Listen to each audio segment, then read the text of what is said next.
Hello viewers, welcome to another exciting episode of Let's Learn. So the first one to be discussed is nouns. Now, what then is a noun? So a noun means a person, a place, an animal, or a thing, or a state of being. So a noun means a person, a place,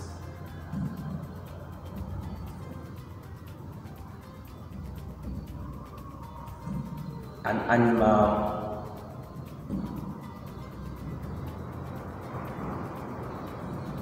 or a thing,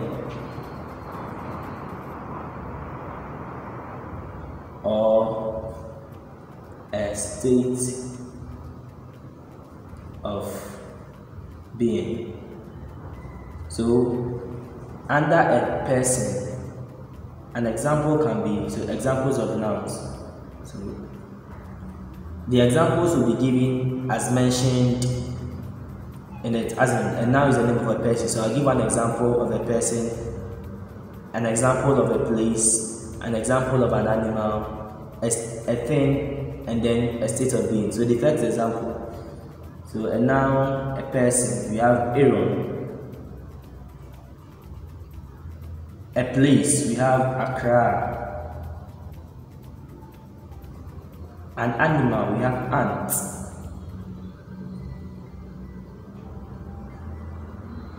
A thing, we have apple. And in a state of being, we have love. This does not mean that these are the only nouns we have, but they are examples. So there are many examples given under nouns. So therefore, we add etc, etc. to it. Okay, so we'll move on to the types of nouns.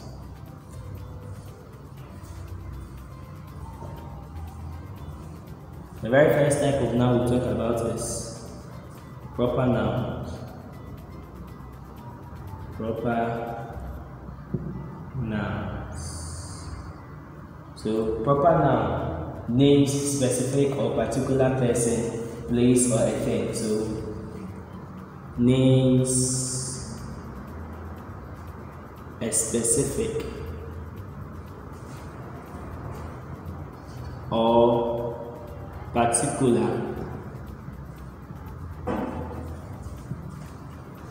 person, comma, place, or thing. You can have examples of proper nouns as Kwabena. Kwabena is a name of a particular person, and for this reason, Kwabena is supposed or is in the proper noun category. Example of proper nouns is Kwabena. Now, proper nouns, another characteristic is that regardless of where they are in a sentence, they begin with a capital letter. So they begin with a capital letter. So irrespective of where a proper noun can be located in a sentence, that is, if the proper noun is located at the beginning, the middle, or even at the end, because it is a proper noun, it is supposed to start with a capital letter. Okay, so we have Kwabena, we have July. July is the name of a month, a specific month, to be precise. We have Accra, a name of a specific place. So let's give an example of it starting with a capital letter in a sentence. For instance, we have, so examples in sentence, we have I was born on the 20th day of March, 20th day of March.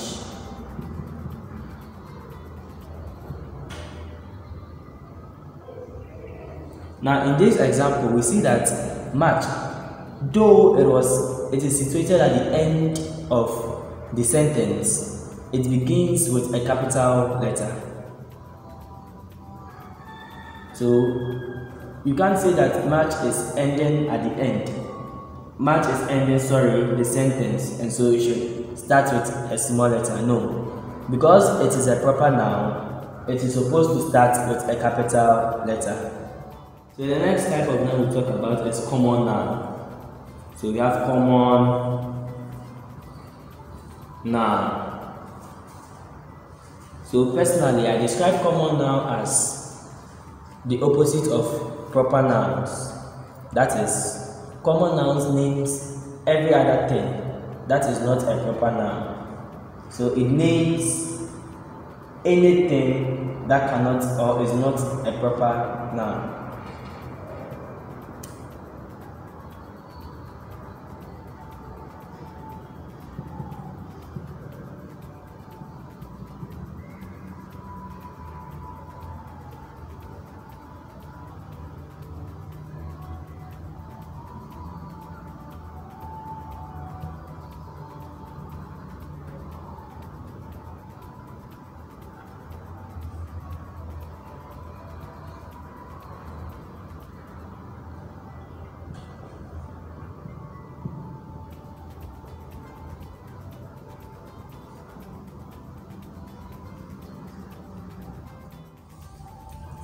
So common nouns, as said earlier on, that they are the opposite.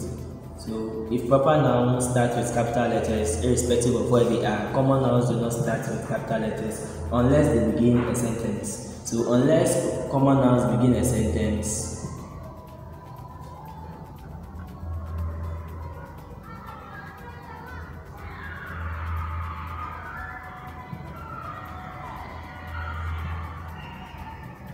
they do not start with capital letters. So if they don't begin a sentence, then they should start with a small letter. Examples of common nouns can be: we have school, we have church, we have boy, we have girl, etc. Now we should note that school and church are common nouns, but if school and church are part of the names of an institution, for instance, we have Emmaus Preparatory School, Emmaus Preparatory School.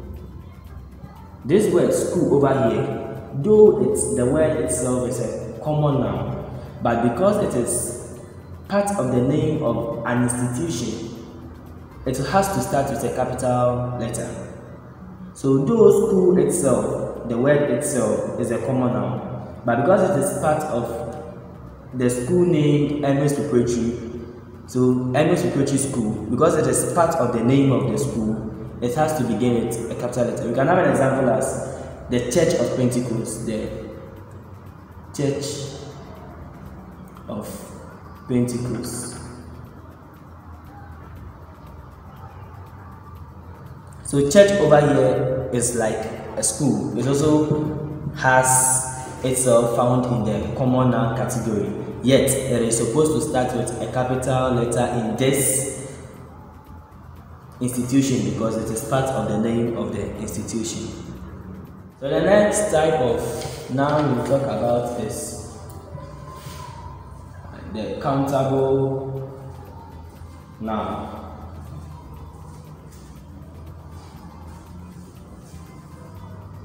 So countable nouns, as its name implies, refers to nouns that can be counted.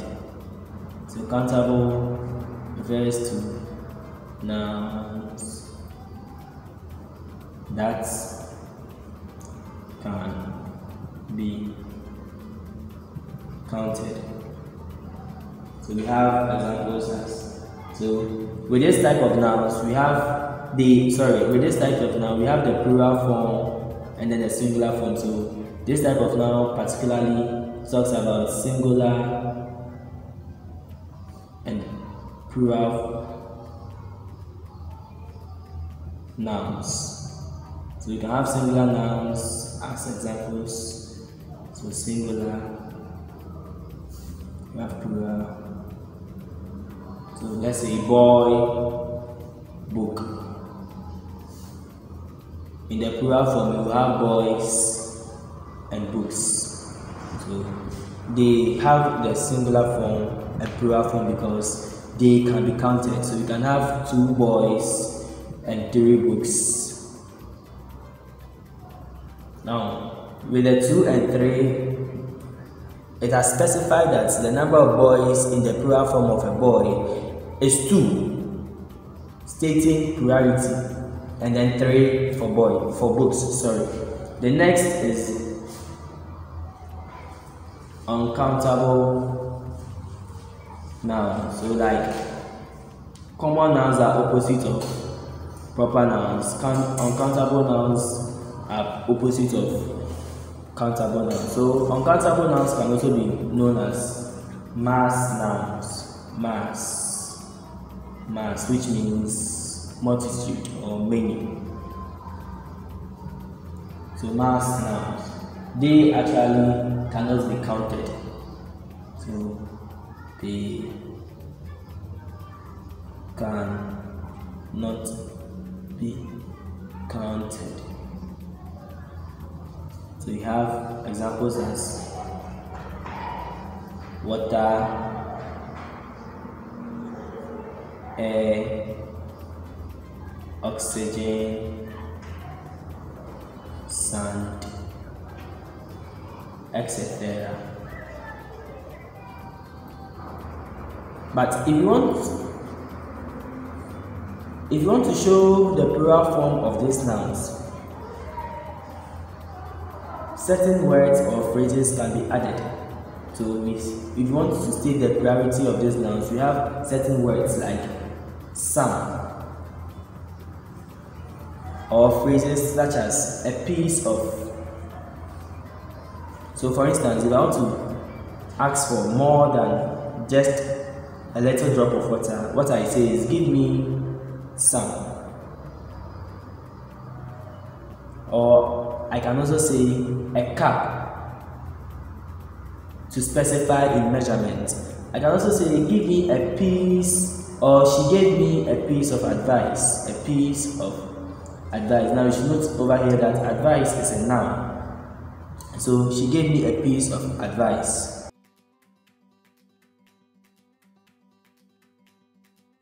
So the next type of noun we'll talk about is the collective nouns.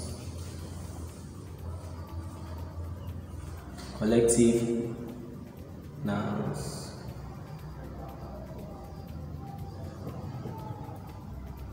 Okay, so collective nouns means they are names given to a group of things or persons. So it names group of things or persons. So you can have examples such as a team, a team of players. Or you can also have a coven of witches, a coven of witches. You can also have a flock of sheep, a flock of sheep, etc., etc. So the next type of noun we'll talk about, which is actually the very last type of noun, is the abstract noun.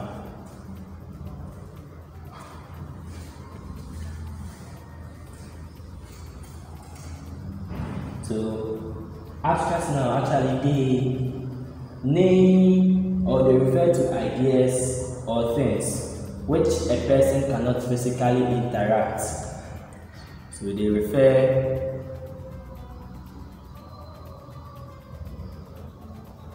to ideas or things which a person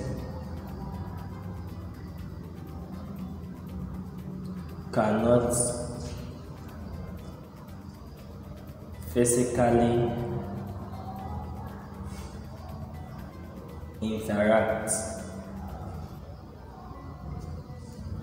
So I have example as, what we mean is that these types of nouns, though they are nouns and they name things, but you can't actually touch them.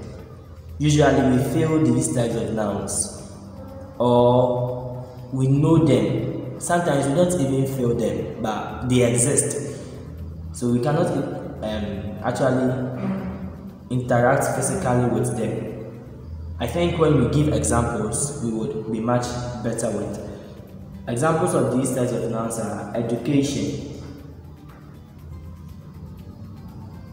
We have sad, love.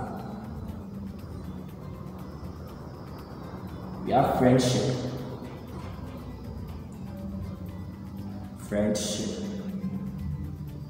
Culture. Knowledge.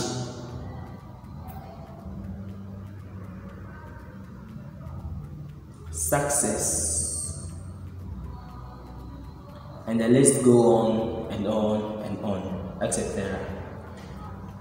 So that will be all with the types of nouns. Now that we are done with the types of nouns, let us look at why noun forms part of the major word class. Why is noun a member of the major word class? Okay, so now that we are done with the types of nouns, let us now look at why nouns form part of the major word class category. And so under the characteristics of major word class category, we said that they receive affections or attachments to change their form, gender, number, and many more. And so nouns also receive affixes or attachments to change its form, gender, etc. So we have infection. Okay. So we have nouns, they change their gender, number,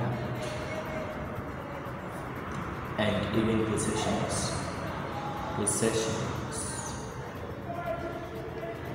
Okay, so nouns receive attachments to change their form, gender, number, and possession. You can have example as boy. And when the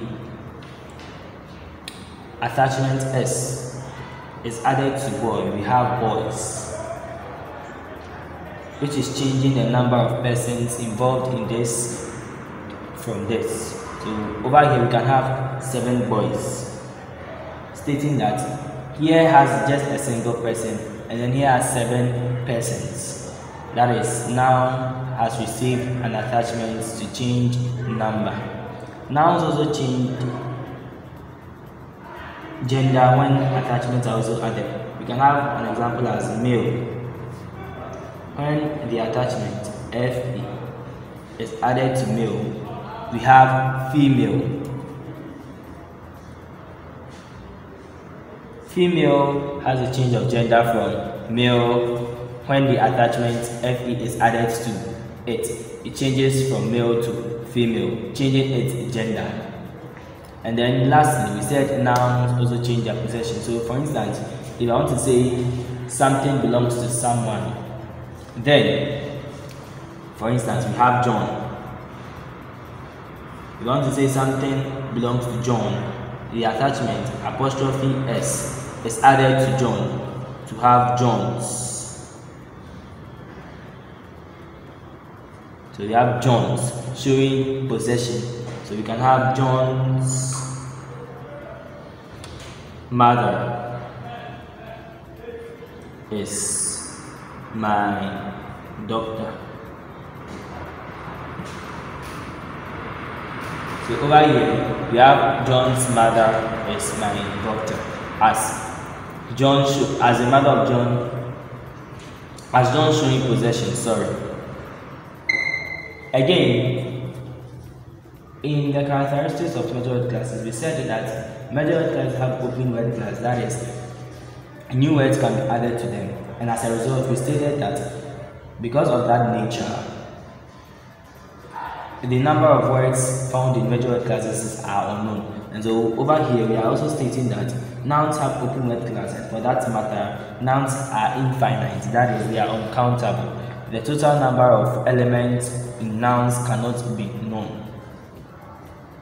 So nouns are uncountable.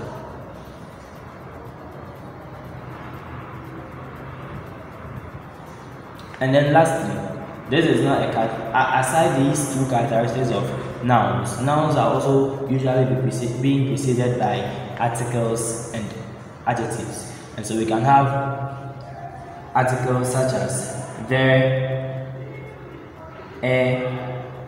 or an preceding nouns, or we can have adjectives such as new, tall, short, etc. preceding nouns. So we can have, the point is, nouns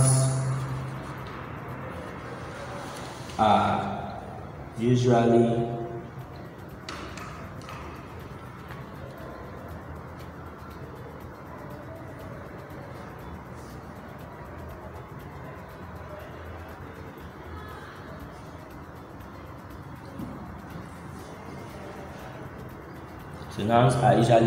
preceded by articles or adjectives.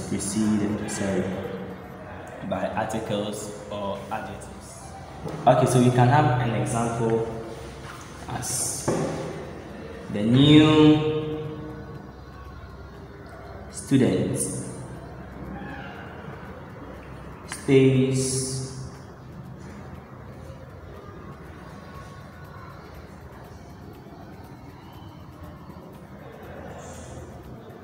opposite my house. So in this example, we can underline these words where there is an article, new is an adjective, and then student is a noun. So in this example, we can see article and then adjective preceding noun, giving more emphasis to the noun student. Okay, so the last on the list is functions of nouns. So nouns basically have four major functions. That is, one, they function as subjects. When we talk about subjects, we mean they play the major role in a sentence. So you can have example as Kofi is a boy, where Kofi is the subject of the sentence. Nouns also act as objects of a sentence, or they function as objects of a sentence, where we can also have an example as the ball was kicked. In this example, the ball is the object of the sentence. Now we see that though the ball is starting the sentence, it is the object of the sentence. So we should note that not always subjects of the sentence are not always beginning the sentence. They sometimes end the sentence. So in this example, if I want to state the subject, I can say the ball was kicked by Kofi, where Kofi becomes the subject of the sentence, and then the ball still remains the object of the sentence. Nouns also function as possessives, where they show belongingness.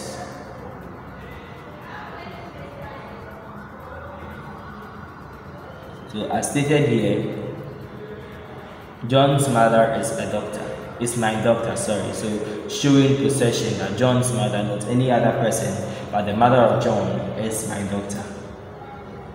And then the last function of noun is that they act as appositives. When we talk about appositives, these are nouns that give or modify or describe the main noun in the sentence. And so we can have an example as Mr. Dear.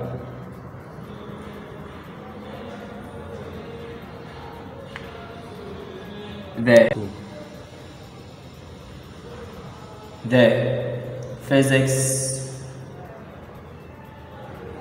teacher is my uncle. So in this sentence, we have the physics teacher, which is a noun phrase, giving more emphasis to Mr. Dear, the main noun. And so we can just omit it and have Mr. Dear is my uncle. But because we want to give more details to Mr. Dear, we add the physics teacher. So it is giving more detail to Mr. Dear. Also, so we've come to another exciting episode of Let's Learn. We would urge you to keep on liking and then ask a friend to also subscribe to the channel. Stay safe.